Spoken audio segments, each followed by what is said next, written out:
Picture this. You're about to start painting a portrait. You have a reference photo of a friend or a cool image that you found on the internet, and so on.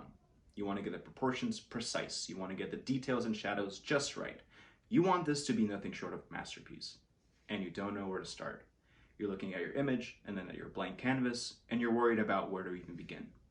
Well, what if I told you there's a pretty simple way of not getting overwhelmed by the image as a whole, but to break it down into small manageable parts, specifically tiny convenient squares.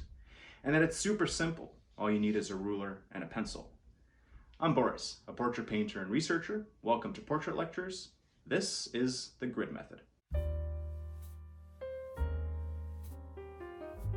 The first thing you need to do is to draw a grid on your surface. The easiest way is to draw inch-long notches on each side of your panel or canvas. I'm using a panel that is 17.5 inches wide by 24 inches long. For the side that's 17.5 inches wide, I'll just draw a notch that's half an inch long on the shorter edges of the surface. Afterwards, use a straight edge, like a ruler or a T-square, to connect these notches into parallel lines. The main point of the grid method is to break down an image into manageable parts. Instead of looking at the whole image and being overwhelmed, and risking accuracy, you're looking at each square, one by one. It's far easier to see where a line or shadow hits in the context of a small square, or two, as opposed to trying to guess by looking at a whole image, especially if you're just starting out. For this demonstration, I'm using a selfie I've turned black and white in order to see the shadows better. I could print out this image, do some math and sketch out a grid with a pen or a pencil on it, or I can upload the image on a gridding website, link in the description, adjust the grid as best as I can, and download it.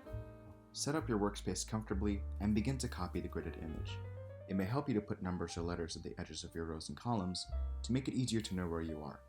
Here I'm looking at the image and counting the rows and columns to set my first mark, the top of the hair. Start simple and don't worry about details just yet. Use plain lines and curves at first and look at what each square on the grid has, not the overall image. I decided to disregard those half inches on my surface and crop the image appropriately using a photo editing program before feeding it into the website. To make this easier to understand, let's look at how I'm copying the eye here. The eye and eyebrow fit within only 4 squares of the grid, and the pupil is almost in the middle of these. So I'll make a mark where it should be, and then go on to the curve of the upper eyelid. I'm looking at where the lines and curves composing it fit within only these 4 squares, and I'm copying it as best as I can. If I make a mistake, I can just erase it. All of this is meant to increase accuracy, but to be very forgiving at the same time. Don't worry about the shadows first. Focus only on the basic contours. Now I'm drawing the eye duct before moving on to the lower eyelid curve. Again, don't worry about the shadows, don't worry about the details. Just get the basic lines and curves down. Notice how my lines and curves are tiny and almost cautious in a way. This is again just to set the basic contours down. Again, I'm not worrying about the shadows or the details just yet. Now moving on to the first curve of the iris, jotting that down with a couple of lines. Maybe adding a little bit of shadow here and there once I feel comfortable enough. And moving on to the other curve of the iris. Again, simple lines at first. Once that's done, I'm working on the upper eyelid fold and a few light shadows here and there, just to know where the shadows would be. I'm not making them heavy just yet. I'm also adding the little patch of light next to the pupil just to know where it is, and shading in the iris and parts of the eyelid once I feel comfortable enough. Now moving on to the eyebrow, which sits at the top of the top 2 squares. Again, I'm using simple lines, no shadows yet, just to get the contours right. Outline first, and then go in with the details.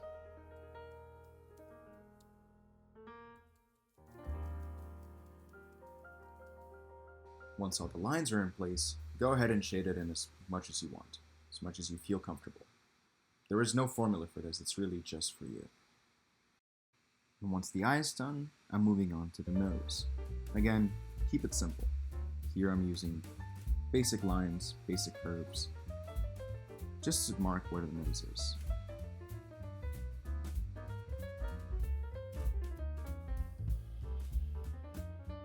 There is quite a lot of heavy shadow on the nose.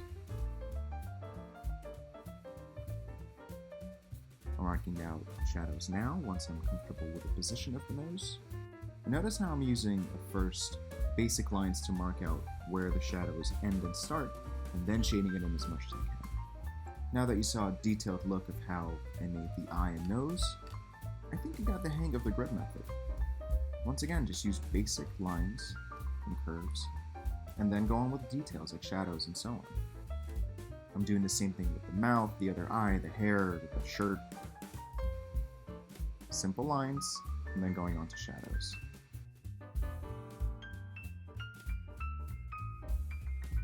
Now this is the cool thing about the grid method.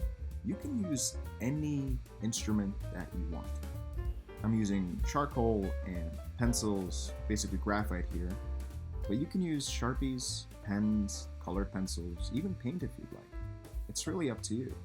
This method is forgiving, increases accuracy, and you can use absolutely any instrument that you want.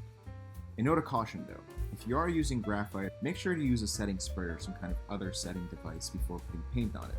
Otherwise, the graphite will mix in with that first layer of paint and darken it, and it just won't look good.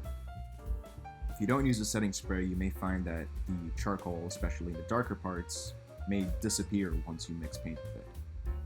In any case, you can use whatever instrument you want, as long as you pay attention to the gridded image and copy as accurately as you can.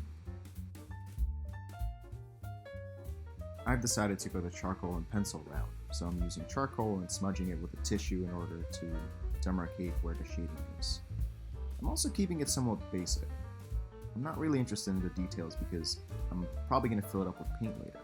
Now you may be thinking, but Boris, isn't this cheating? Shouldn't you learn how to properly sketch and so on?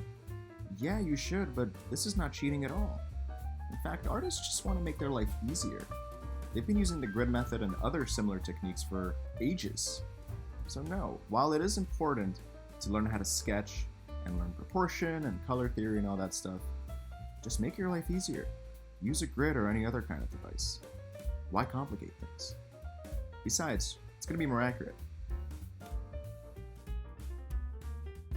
And here's my end result using the grid method.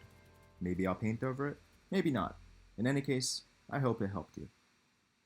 Thank you so much for watching. If you found this useful, consider liking, sharing, and subscribing. It'll help the channel grow a lot. I'll see you soon. Until then, get creative.